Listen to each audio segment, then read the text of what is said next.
Hello viewers, welcome to my Nupur's kitchen. আশা করি সবাই তোমরা খুব ভালো আছো। আমি এখানে কড়াইতে তেল দিয়ে দিয়েছি মাছ ভাজার জন্য। তোমরা দেখতে পাচ্ছ এখানে আমি কাতলা মাছ নিয়েছি।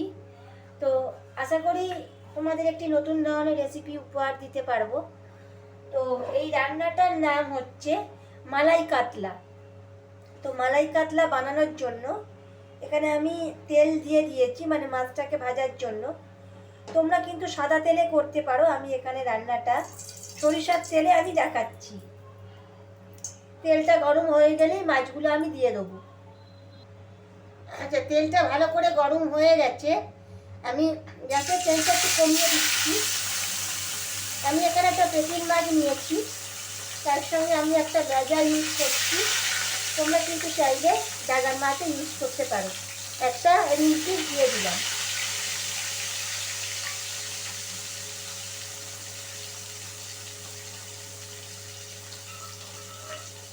মাছের পিসগুলোকে আমি ভালোভাবে উল্টে পাল্টে ভেজে নেব। মানে মাছগুলোকে আমি এক পিসটা হয়ে গেলে আর এক পিসটা উল্টে দেবো।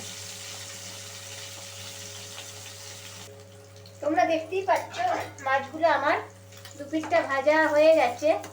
যেহেতু এটা মালাই কাতলা, তোমরা সাদা তেলেও করতে পারো, আমি সর্ষের তেলে ভেজেছি। আর তোমরা চাইলে হলুদটাকে স্কিপ করতে পারো। তো মাছগুলোকে আমি এখানে একটা প্লেটে তুলে রাখছি। মাছগুলো খুব লাল করে ভাজবো না।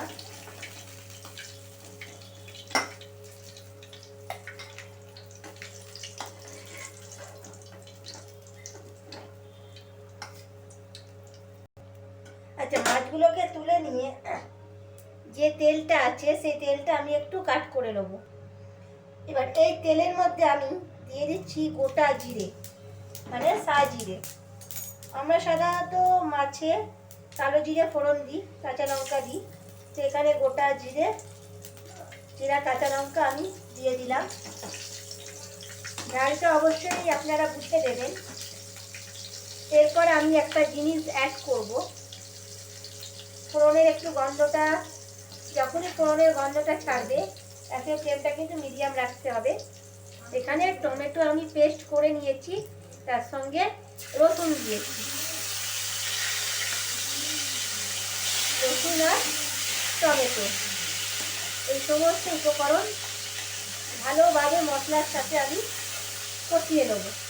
টমেটোর যে কাঁচা গন্ধ সেটা চলে যাবে। এখানে কিন্তু আমি খুব বেশি রসুন ইউজ করিনি। যারা রসুন খেতে পছন্দ করো না তারা রসুনটা স্কিপ করতে পারো।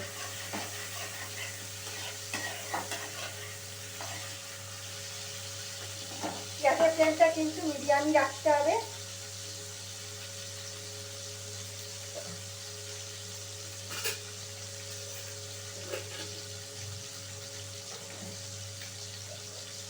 এবারে আমি একটা মশলা ইউজ করছি। এই মশলাটা আমি তোমাদেরকে দেখিয়ে দিচ্ছি। এখানে আমি দিয়েছি পেঁয়াজ, নারকোল আর কাঁচা লঙ্কা, কাজু বাদাম। এই চারটে একসাথে আমি ভালো করে বেটে নিয়েছি। পেঁয়াজ নিয়েছি, একটা পেঁয়াজকে চার টুকরো করে নিয়েছি। তার সঙ্গে নিয়েছি নারকোল কোড়া, মানে দুধ বার করে নিয়েছি। কাঁচা লঙ্কা, কাজু বাদাম একসাথে আমি পেস্ট করে নিয়েছি। মশলাটা খুব ভালোভাবে আমি কষিয়ে নিচ্ছি। খুব ভালো করে মশলাটা আমি, এবার এখানে কিছু গুঁড়ো মশলা আমি অ্যাড করব। আমি এখানে অ্যাড করছি ধনে গুঁড়ো 1 চামচ, জিরে গুঁড়ো খুব সামান্য। আর এই রান্নাতে আমি হলুদ ব্যবহার করব না, কাশ্মীরি লঙ্কার গুঁড়ো সামান্য। যেহেতু মাছটা নুন হলুদ দিয়ে ভাজা আছে সেই জন্য আমি আর হলুদ ইউজ করব না। সমস্ত মশলা খুব ভালোভাবে মিশিয়ে নিতে হবে। এবারে আমি ভেজে রাখা মাছগুলো আমি দিয়ে দিচ্ছি। কারণ মাছগুলো কিন্তু মশলার সাথে ভালোভাবে মিশিয়ে নিতে হবে, দেখবেন যেন ভেঙে না যায়। আচ্ছা, এবারে আমি এখানে স্বাদ অনুসারে নুন অ্যাড করছি। যেহেতু মাছ ভাজার সময় নুনটা আমি দিয়েছিলাম, নুনটা আপনারা বুঝেই দেবেন।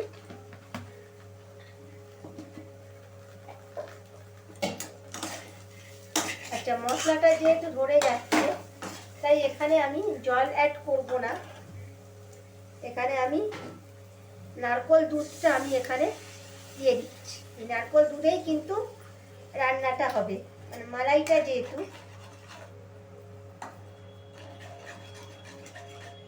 নারকেল দুধেই কিন্তু রান্নাটা হবে।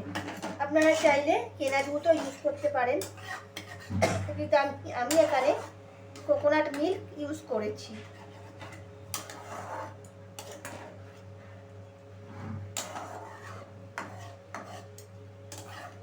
এবারে আমি ঝোলটা ফুটতে দেবো। তার আগে আমি ধনেপাতা কয়েকটা কুচিয়ে ওপর থেকে আমি দিয়ে দেবো, যাতে ধনেপাতার যে স্মেলটা সেটাও যাতে মাছের মধ্যে ঢুকে যায়। আচ্ছা, যেহেতু এখানে মালাই কাতলা, তাই এখানে নুনটা যেহেতু দিয়েছি, সামান্য চিনি আমি অ্যাড করছি, কারণ এই রান্নাটা একটু চিনি লাগে, সামান্য চিনি। মালাই কাতলা যেহেতু খুব একটা মিষ্টি হবে না, কিন্তু অল্প চিনিটা দিয়ে আমাদের রান্নাটা করতে হবে। এবারে আমি এখানে দিয়ে দিচ্ছি সামান্য গরম মশলার গুঁড়ো। যেহেতু আমি হলুদ দিইনি, সামান্য গরম মশলার গুঁড়ো এখানে আমি ছড়িয়ে দিচ্ছি। তোমাদের দেখিয়ে রাখি, এরকমভাবে ডিশটা বানাতে হবে। দেখতেই পাচ্ছেন মালাই কাতলার ডিশ আমাদের প্রিপেয়ার হয়ে গেছে। আমি সার্ভও করে নিয়েছি। তো আমি যেরকমভাবে বানালাম আপনারা ঠিক একইভাবে বাড়িতে বানাবেন। আশা করছি বাড়ির সকলের খুব ভালো লাগবে। ধন্যবাদ, ভালো থাকবেন। অবশ্যই আমার চ্যানেলটিকে সাবস্ক্রাইব করবেন।